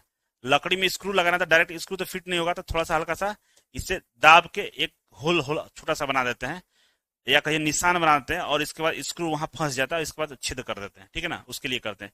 इसे सुआ भी कहते हैं। इसका हैंडल लकड़ी का होता है। इसका नुकीला भाग कठोर लोहे का बना होता है। इसका जो नुकीला भाग है कठोर लोहे का बना होता है। ठीक है, अब आता है टेननसा। टेननसा मतलब क्या होता है, टेनन आरी, ये आरी है, छोटा सा रहता है भाई। क्या करते हैं, तो इलेक्ट्रीशियन के लिए 30 से 40 सेंटीमीटर लंबाई की एक टेननसा उपयुक्त होती है। 30 से 40 सेंटीमीटर का टेननसा उपयोग हम लोग करते हैं। इसका उपयोग हम लोग लकड़ी, माइका, प्लास्टिक को काटने के लिए करते हैं। इलेक्ट्रीशियन वाले के पाइप माइका वगैरह कहीं कहीं काटना पड़ सकता है, उसके लिए टेननसा दिया जाता है। ठीक है ना, आरी है। तो कारपेंटर वाला आरी जो इस्तेमाल वो अलग होता है, बड़ा होता है, ये छोटा सा होता है टेननसा। ठीक है ना, यह वस्तुओं को आवश्यक आकार देने में भी मदद करता है। छोटा मोटा कहीं कटिंग उटिंग करना है उसके लिए हम इसका इस्तेमाल कर लेते हैं। ठीक है, अब नेक्स्ट है उडेंसा। वुडन सा क्या होता है, लकड़ी काटने के लिए, ठीक है ना। लकड़ी काटने वाला आरी होता है उसको वुडन सा बोलते हैं। कारण इसका उपयोग लकड़ी को काटने के लिए किया जाता है। इसकी मोटाई लगभग 0.5 mm से लेकर 1 mm के बीच में होती है, किसका, वुडन सा का, ठीक है। 25 mm लंबाई में 6 से 8 दांत होते हैं। 25 mm की लंबाई में इसका दांत कितना होता है, 6 से 8 होता है। सामान्यतः यह 200 mm, 300 mm और 400 mm में ये पाया जाता है, ठीक है ना। अब आता है हमारा कैलिपर्स। क्या है, कैलिपर्स है। तो कैलिपर्स कुछ इस तरह का दिखता है। ये जो कैलिपर्स है इंटरनल मेजरिंग के लिए होता है और ये एक्सटर्नल के लिए होता है। एक्सटर्नल कैसे होगा, यहाँ पर जॉब को पकड़ लेता है, इस तरह से मेजर कर लेता है, और ये अंदर होल के अंदर में जाकर इसके डायमीटर को मेजर करता है ना। तो ये इनडायरेक्ट मेजरिंग टूल है। क्या है, इनडायरेक्ट, मतलब डायरेक्ट ये मेजर नहीं हो जाएगा। यहाँ अगर मान लीजिए कि इतना बड़ा यहाँ पर कहीं स्केल लगा हुआ नहीं लगा हुआ है, तो यहाँ मेजर करते हैं और यहाँ से टाइट करके पकड़ लेते हैं रीडिंग को, ले स्केल पर देख के देखते हैं कितना है। मान लीजिए स्केल है ये, अब ये कैलिपर को ले जाएगा और यहाँ इसको ले जाकर यहाँ पर सटा के चेक करेगा यहाँ से यहाँ तक। तो मान लीजिए यहाँ से यहाँ तक आ रहा है तो रीडिंग पता चल गया कि भाई 10 mm का है हमारा, ऐसे पता करता है, ठीक है। तो क्या कह रहा है कि यह अप्रत्यक्ष इनडायरेक्ट मेजरिंग टूल है। कैसा टूल है, इनडायरेक्ट मेजरिंग टूल है। इसका उपयोग लंबाई, चौड़ाई, मोटाई और व्यास को मापने के लिए करते हैं। इसका उपयोग लंबाई, चौड़ाई और व्यास को मापने के लिए करते हैं। सटीक माप के लिए इसे स्टील रूल के साथ प्रयोग किया जाता है। किससे करते हैं, स्टील रूल के साथ इसका हम लोग प्रयोग करते हैं। यह सामान्यतः हाई कार्बन स्टील या माइल्ड स्टील से बना होता है। किसका बना होता है, हाई कार्बन स्टील या माइल्ड स्टील से बना होता है। इसके सिरे पर गजिंग पॉइंट कहते हैं। इसके सिरे को गजिंग पॉइंट बोलते हैं, ठीक है ना। इसका सिरा ही है ना, इसको हम लोग क्या बोलते हैं, गजिंग पॉइंट बोलते हैं, ठीक है। नेक्स्ट है हमारा गिमलेट। गिमलेट क्या होता है, ये भी ड्रिल करता है, लेकिन लकड़ी कुड़ी में ड्रिल करने के लिए हम लोग इसका इस्तेमाल करते हैं। किसमें, लकड़ी में ड्रिल करने के लिए गिमलेट का इस्तेमाल करते हैं, ठीक है ना। तो इधर वाला भाग क्या हो गया, सैंक हो गया, है ना, ये हैंडल हो गया, और यहाँ फ्लूट्स, यहाँ से यहाँ तक जो होता है ये क्या होता है, फ्लूट्स होते हैं, ठीक है। इसका उपयोग लकड़ी में छेद बनाने के लिए हम लोग इस्तेमाल करते हैं गिमलेट का। इसमें लकड़ी का हैंडल लगा होता है। इसका नोकीला भाग स्क्रू को आकार देने में, कैसा आकार, हेलिकल इंड के लिए इस्तेमाल करते हैं। हेलिकल ग्रू बना देगा, ठीक है ना। इसका जो साइज होता है 3 mm से लेकर 4 mm, 5 mm, 6 mm में उपलब्ध होता है, इसका साइज है, ठीक है। अब बताए नेक्स्ट हमारा रैचेट ब्रास। रैचेट ब्रश क्या होता है, ये भी एक तरह का क्या करता है, ड्रिल ही होता है, ड्रिलिंग करता है, ठीक है ना, कि हाथों से ड्रिल करते हैं। एक तरफ ये दीवार में ऐसे सटा देंगे, सपोर्ट दे देंगे, ऐसे से घुमाएंगे तो ड्रिलिंग होना शुरू हो जाता है, ठीक है ना। तो सपोर्ट से ड्रिल करता है ये, ठीक है, हाथ से ही करेगा, इसमें कोई इलेक्ट्रिसिटी वगैरह की आवश्यकता नहीं होता है। कारण इसका साइज ड्रिल बिट के साइज के अनुसार दिया जाता है। 0 से लेकर 12 mm तक ड्रिल बिट इसमें हम लोग इस्तेमाल करते हैं, ठीक है। इसका उपयोग लकड़ी में छेद करने के लिए करते हैं। लोहा में तो इससे होगा नहीं, हाथ आपका खराब हो जाएगा। लोहा में छेद होगा, यहाँ से ऐसा घुमा के नहीं होने वाला है, तो लकड़ी में छेद हम लोग कर लेते हैं। इसमें रैचेट मैकेनिज्म होता है, जिससे आसानी से ड्रिल किया जाता है। रैचेट मैकेनिज्म होता है इसमें, जिससे हम लोग आसानी से ड्रिल करते हैं। यहाँ पे हम क्या करते हैं, ड्रिल बीट लगा देते हैं और लकड़ी में हम ड्रिल करने के लिए इसका इस्तेमाल करते हैं। कुछ इस तरह से दिखता है। ये चक है ना, ये आपका हाथ यहाँ पकड़ते हैं, इसे पकड़ के हम लोग इसे घुमाते हैं, ठीक है ना, और ये हेड है जो कहीं फिट कर देते हैं, ठीक है। इस तरह से हम इसका इस्तेमाल करते हैं। याद रखिएगा कि रैचेट मैकेनिज्म पे ये काम करता है। किस पे करता है, रैचेट मैकेनिज्म पे करता है, ठीक है। नेक्स्ट है हमारा कि हैचेट स्टेक। क्या है हैचेट स्टेक, ये क्या कहता है कि किसी मेटल को 90 डिग्री पर मोड़ना हो तो इससे हम लोग मोड़ते हैं। ऐसा रख के ऐसे दबाते हैं तो ये यहाँ से सीधे मुड़ जाएगा, इधर उधर नहीं मुड़ेगा। तो कह रहा है कि इसमें एक सीधा तेज किनारा होता है, इस तरह से सीधा एक तेज किनारा होता है, ठीक है। इसका एक किनारा बेवल टाइप का होता है। इसका एक किनारा कैसा होता है, बेवल टाइप का होता है। इसका उपयोग धातु की चादरों को मोड़ने और आकार देने के लिए करते हैं। धातु की चादरों को इस तरह से मोड़ने और आकार देने के लिए हम लोग हैचेट स्टेक का इस्तेमाल करते हैं। नाम याद रखिएगा, पूछेगा हैचेट स्टेक क्या होता है, तो धातु का जो चादर होता है उसको हम लोग मोड़ने के लिए हम इसका इस्तेमाल करते हैं, ठीक है। नेक्स्ट है वायर स्टीपर। क्या है वायर स्टीपर, आप देखिए इस तरह का होता है वायर स्टीपर। क्या करते हैं हम लोग, तो भाई तार का इंसुलेशन हटाने के लिए इस्तेमाल करते हैं, ठीक है ना। तो इसमें ये क्या हुआ, हैंडल हो गया जो इंसुलेटेड होता है, ठीक है ना, जो किस होता है, पीवीसी मटेरियल का होता है, ठीक है। और यहाँ पर स्प्रिंग लॉक्ड लॉकिंग मैकेनिज्म, यहाँ पे स्प्रिंग लॉक करेंगे, लॉकिंग मैकेनिज्म लगा रहता है, ठीक है। और ये वाला जो है हमारा ये हीट ट्रीटेड होता है, मतलब ये यहाँ पे दांत होता है, मतलब क्या होता है, कटिंग एज होता है जो काटता है, ठीक है ना। समझ में आ रहा है ना। तो इसके बारे में समझ लेते हैं। इस तरह से दिखता है। क्या होता है, यह इलेक्ट्रीशियन का बहुत सामान्य टूल है। इसका उपयोग तार का इंसुलेशन हटाने के लिए हम लोग इस्तेमाल करते हैं। पीवीसी रबर इंसुलेटेड तार स्ट्रिप में उपयोग करते हैं हम लोग। कहाँ इस्तेमाल करते हैं, जो पीवीसी वाला तार होता है ना, पीवीसी वाला तार होता है या रबर इंसुलेटेड जो तार होता है उसको हटाने के लिए हम इसका इस्तेमाल करते हैं। इसका जो हैंडल होता है 500 वोल्ट तक इंसुलेट होना चाहिए। इसका जो हैंडल होता है, जो इसका जो इंसुलेशन है 500 वोल्ट तक इस्तेमाल करेंगे तो कोई समस्या वाला विषय नहीं है। ठीक है, अब इस तरह से आपका ये चैप्टर समाप्त हो गया। ठीक है, तो ये हैंड टूल था, इससे बहुत ज्यादा प्रश्न तो नहीं पूछता है, लेकिन एक दो टूल्स पूछेगा जो मैंने बताया है निमी के पैटर्न के अनुसार। जो टूल्स आपको बताए गए हैं इसके बारे में बेसिक जानकारी आपको ध्यान में रखना होगा, क्योंकि बहुत ज्यादा गहराई में किसी टूल्स के बारे में नहीं दिया गया और जानने की आवश्यकता भी नहीं है, क्योंकि